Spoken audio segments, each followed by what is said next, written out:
Од синоќа, а особено во утринските часови денес, источниот регион е место на интензивни врнежи од дожд. Во Штип има само 4 литри на метар квадратен, меѓутоа веќе малку посеверно во Крива Паланка, например, има 16 литри на метар квадратен.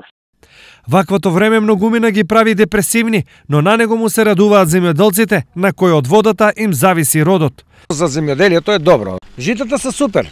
Житата се супер, за пролетнини е добро сега, ќе има доволно влага, ќе има посевите, ќе поникнат секој што се сејале.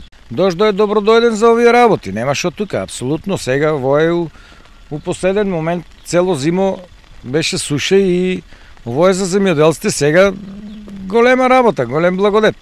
Сепак по дождот доаѓа сонце, но и опасност за културите од болести. Одгледувачите на коскесто овоште, значи вишна, цреша и слично, и кајсија, треба да внимават на појава на болеста сачменка и монилија.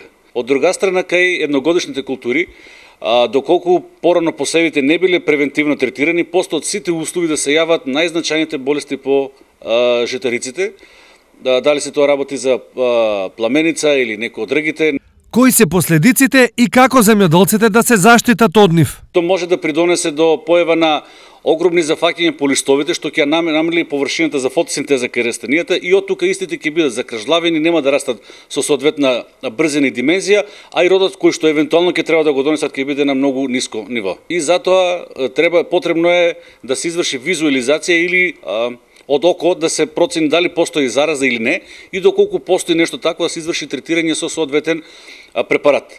Добра вест за сите е што дождот ќе ја подобри хидролошката состојба во регионот, која поради благата и сува зима беше на загрижувачко ниво.